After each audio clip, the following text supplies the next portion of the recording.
I'm joined today by bassist, musician, and songwriter Nick Beggs. Nick has built an extraordinary career spanning decades as a performer, collaborator, songwriter, and a creative force across multiple genres. And it's a pleasure to have you with me to have a chat today, so thank you. Can I ask you first, what is your earliest musical memory? Probably at school. I played drums from the age of about 10, and sometimes I would accompany our music teacher on piano. She'd play piano, I'd play drums. And so it was kind of inevitable I'd end up in school plays and, recitals of that sort. And those would really be my earliest musical contributions to a band or an ensemble. And you Yeah. were in a band, weren't you, which was Johnny and the Martians? Is that your very first band? Yeah, yeah, that was around the same time. Um, my dad was a saxophonist, and he he kind of was he didn't feature very much in my life in terms of presence because my mum and him split up. But he did a few things that really kind of influenced the trajectory of my career. And one of them was leaving a drum kit in my room and then disappearing. And when he came back, I could kind of play it. Yeah. And my friend Johnny Cheshire, he had an acoustic guitar, and my friend Gary Crosby, he had a trumpet. Between the trumpet and the drums, Johnny on the acoustic guitar was drowned out, so he left the band by lunchtime. Do you remember the first song you wrote? Did you write originals at that age? And do you remember the first song or what it was about? We were trying to play Rock Around the Clock, and it was, it was like cats howling. It was terrible. Yeah. But it felt good to do it. And have you continued on with, because I know you play multiple instruments, is that something that you still, if you recall, do you still do that today, play drums, or did that take a back seat? Well, definitely percussion, but you Mm, see very often in a studio situation or demoing, you'll program drums, yeah. or you'll play things in a with a another instrument that mimic that. I mean, I haven't sat behind a drum kit and played them in a, for real for a very long time. Be a nice thing to do, actually. Now you come to mention that. I'd like to do that, but it would be quite good to do something along those lines. And when I write music, obviously, initially getting the ideas down, I'm playing all the instruments. Mm. And sometimes you'll want that to be augmented with a real drummer, like the people I play with, some very talented drummers I work with, are very eager to throw their hat into the ring. When Too Shy went to number one in 1983, Yeah. that kind of exposure is something that most musicians never experience. And you were so young at the time. How did that level of success feel? And what stands out when you look back on your time in Kajagoogoo? I was 21, yeah, 21, 22, and we'd worked so hard for it over the years, and yet it appeared to the media that we were an overnight success because we'd gone straight to number one.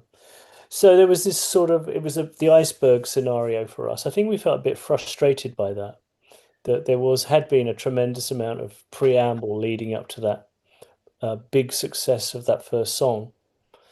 How did it feel? We were quite unified in the sense of feeling like a band at that time. I think we felt that we've done it.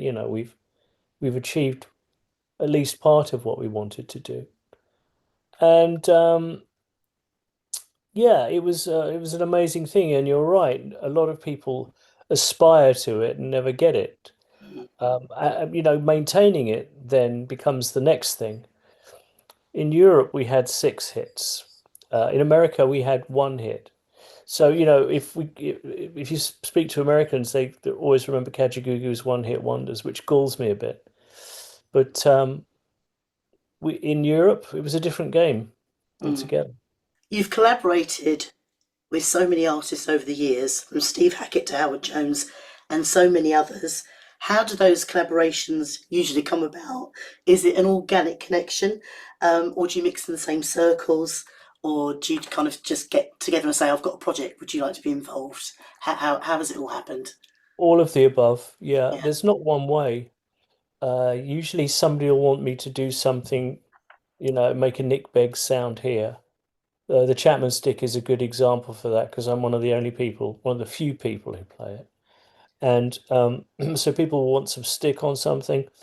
But with Howard, I've known Howard and played with Howard longer than anyone else.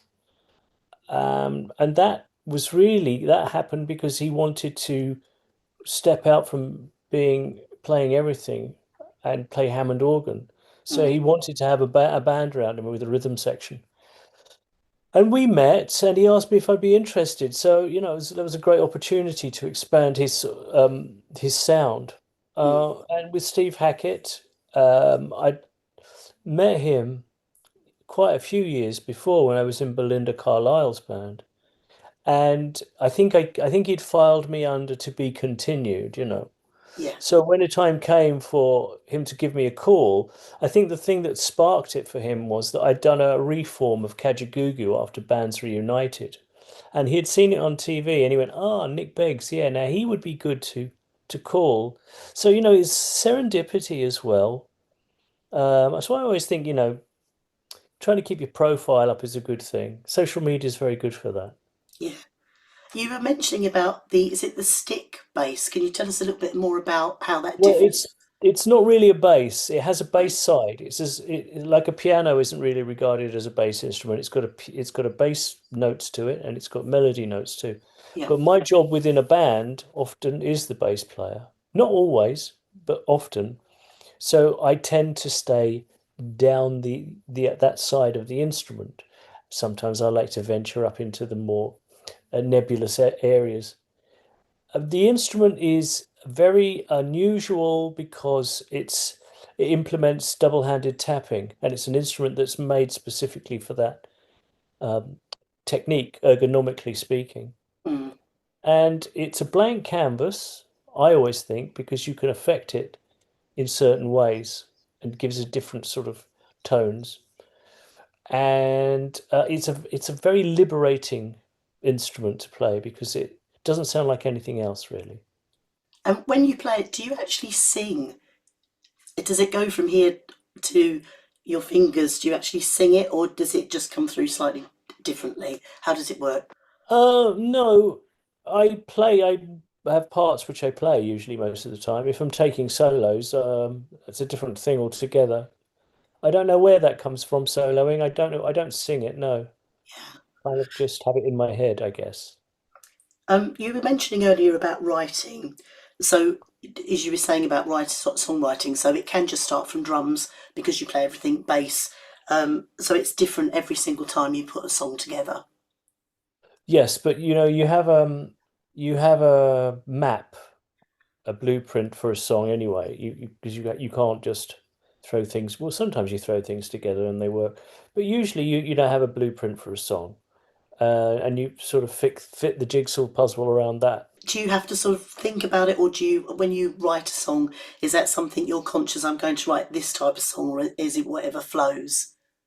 I think it's best to go with the flow, really, because Yeah. you come up with an idea and you think, I always think, I had to think like a synesthesiac.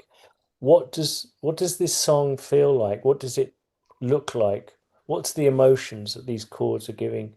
And then you follow it lyrically. It will reveal itself to you, rather than trying to cram stuff together that doesn't work. Mm. You have to listen to the idea and respond to that, usually, I think. Do you ever feel a song's gifted to you from the universe because it comes to you Gifted. so quickly? It's like Wow. you almost Well, haven't I written it. suppose, yeah, I suppose everything it depends where you come metaphysically from, philosophically. You could argue that everything is a gift. You could argue that life is a gift. Is very easy to think of everything like that. Mm. Um, and yet, you search and search for something else, and it's not always given. Sometimes you try too hard, you know. But no, I think every gig, every song, every opportunity, particularly as a musician, doing the job that I do, that was a gift. wanting because that's all I've ever wanted to do, and I just wanted to be a musician, really. So that was a gift. Mm, Yeah, it feels like a gift. But I have to remember something else that I'm responsible for that. I did that. mm. I think very often people can ascribe um, things that happen to them as the answer to prayer or giftings and forget that actually you did that. You created that, and so continue. And I also, it cuts two ways because people make mistakes too, and they do stupid stuff, and they're responsible for that. Holding up your hand and saying, "I did that. That wasn't good, was it?" I think is also very important. So a bit of both, a little bit of philosophical balance is a good idea, I think. You did work in A&R for some time. What was it Yeah. like seeing the industry from the other side? Well, I didn't feel like it was the other side. I felt I was on the same side. I was still a musician. I'd have people come into my office, and I had the best interest. I had to have the best interest of the company, though. That was the only thing. If you sign an artist, even back then, if you signed an artist for an album and three singles, which is the standard, you were in for £1 million. Mm, And so, people would come in, sometimes my friends would come in and say, "Well, why aren't you going to give me a record deal?" And I said, "Because it could be a waste of money. We're not going to get from you what you think, or mm, you're not going to be able to justify what we're going to have to give you. So, as much as I would love to, I don't have an endless pot of money that I can, you know, throw at you." yeah. Um, so if I guess that's what you mean, really, isn't it? Having being on the handing out side rather than being on the receiving side. Mm, But I tried to see myself as the same as I was before. In fact, I was still playing, I was still gigging and stuff, and that was part of the reason I got the gig because they wanted somebody who was actually playing and was in the music industry as a professional player. mm, I enjoyed it. yeah. I don't know how good I was at it. I think my boss told me I was good at it. I mean, I didn't stay very long, but that was more to do with the changes within the company. Often the people who are called in to try and answer the problems that the company had are the ones who end up paying the biggest price. And I gave them some hits in a short period of time, but the managing director changed and, he wanted his people in, so it was last in, first out for me. Looking at the industry in 2026, you've got Yeah, streaming, social yeah. media. Um, where do you think it's all heading? And what are your thoughts on AI music? AI music. Well, I don't know whether I can formulate a coherent opinion on it, frankly, because it's so alien to anything I do. So I don't need it. I don't listen to it. Why would anyone listen to it? I don't understand. But then, that's fine. If people want to, it's like certain types of film, why would they watch that? I have Yeah. no idea why they would watch that. So I can't comment, actually. I don't have an opinion on it. Having said that, as an overview of AI, there must have been terrible consternation when the wheel was created. And yet,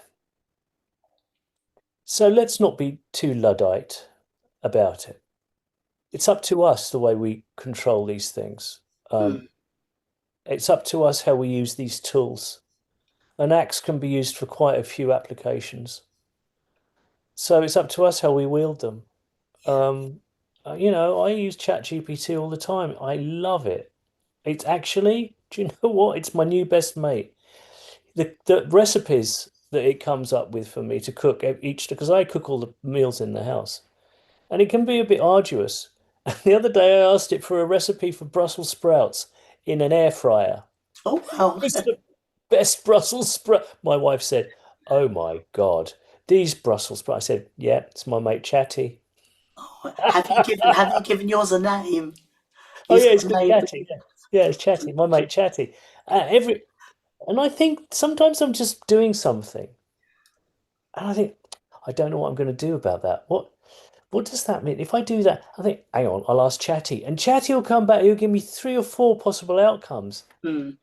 I said to Anne, I said to my wife, all I need is a cute arse on that, and she's toast.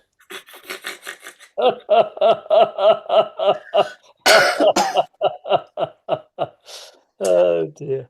I was gonna. It's very difficult because you've done so many albums, and do you have an album that really sits with you that you um it might not be the biggest selling album you have, but it's an album you really hold close, or are you always on to the next project? I'm always on to the next project, but I can give you a couple of answers. Yeah. Last night I did a Q&A in Chesham, and somebody asked me what was my favorite Kajagoogoo album. And I said my favorite Kajagoogoo album is the one that's least known. It's an album called Gone to the Moon. And for me, that album says more than any of the other albums we ever made. It's better songs, um, and just has a completion to it. But it was the least successful. Mm. There speaks a musician, right? Now, I've seen you on TikTok because I love TikTok. I think TikTok is just brilliant. And I've seen you on this since the very beginning. And you're also a children's writer, and I know you do art as well. Hmm. Um, and you've got your books, Dangerous Potatoes, 13 Stories About Evil Vegetables, which you've been That's it. reading out. And Yes. so where did that come from? And is there going to be, it looks like it might sort of grow into a bit of a fan base because I can see people asking about books and, Yeah. Yeah. what's happening with that? And where'd the idea come from? Well, I think you have to sort of take every moment in isolation. You utilize every situation you find yourself in. Last year, I had the busiest year, one of the busiest years I've ever had. And this year, I have very little touring live work. I'm doing a couple of shows with Stephen Wilson at the Royal Albert Hall in October, but the rest of the year, I'm pretty much a house husband. I've got to be honest. So, I figured Dangerous Potatoes. I produced a handful of them in 2011, and I sold them on Amazon and eBay and all those different things. There's none left. It was only a very small amount of them.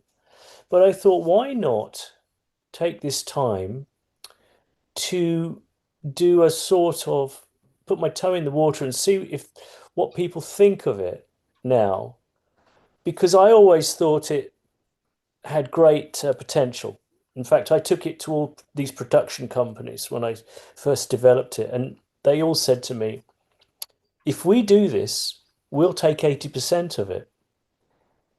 And I thought, that's not going to work because Mm, I want the lion's share of this. And rightly so, nobody was putting their hand in their pocket, so I left it. But it was really born out of being an uncle, being a father, and now being a grandfather, and having every night Bampy or Dad tell us a bedtime story. And then one night, one of my nephews said to me, "Tell me the story about Wicker Wacker." Now we're going back about 20 years at least now, when I was still developing it. I said, "What's Wicker Wacker?" And he said, "That's the kid you told me about last night." I said, "I said that, did I?" And he said, "Yeah." I said, "What else did I say?" And they said, "The dangerous potatoes bit him on the bottom." And I said, "I said that." They mm, said, "Yes, tell us what happens next." So I thought, wow, that's a good idea. But it was my nephews re-quoting these stories I told. mm, So I just went down this rabbit hole and wrote and wrote and wrote and wrote. I figured I needed 13 episodes for a series. But when it wasn't taken up by a TV company, I thought what I'll do is I'll make them into 13 separate stories and then bind them in a box set. And so mm, that's what I did. Now I've got a lot of ideas about this, and watch this space because what's leading the way is my autobiography, which is currently with an agent. mm, So what I think might happen is the autobiography might come out first, and then on the back of that, I might get an opportunity to probably publish properly this time. Dangerous Potatoes. Yeah. And I think that's a very good use of a year when I'm not doing very much. And also the voiceovers are fantastic. You can't help but listen when you see on TikTok. I think TikTok, out of all the platforms, is where you really can just be yourself. So watching Yeah, you walking around and chatting, and it's a different. When you think back to um, being able to access, I suppose, just being able to say to somebody, I like your music. Years ago, you never had that. You had written to a fan club, and yeah, now everything is so instant, which means people can, you can interact with people in real yeah, time. yeah. It's very true. Yeah. I just got a quick little bit of a quick fire round, and then I'll let you nip off to bed. Okay. Just very little questions. So quick fire round. Tea or coffee? Never coffee, always tea. Is it herbal tea or just regular? Both. I like English tea with almond milk and no sugar, and then I like Lady Grey, which is bergamot Or um, uh, in well, it's an infusion. It's really delicious. lovely. Yeah. Late night jamming or early morning recording? Late night jamming, but mid-afternoon recording, Gigging or recording? gigging. Cozy night in or late night out? Well, it depends who it's with. Depends what you're doing, really. Because late night out can be fantastic. Cozy night in can be fantastic. Really, both. I'd say both. It's got to be both. Earphones or earbuds? Depends. If I'm mixing earphones, if I'm having a conversation, I don't want people to be earwigging earbuds. Spicy food or something plain? Spicy. And just one last question. If you could go back to speak to your younger self when you were 21, what's the one bit of advice you give yourself? Don't worry so much. It all works out in the end. Excellent. Thank you very much, Nick Beggs. Thank you. Thank you.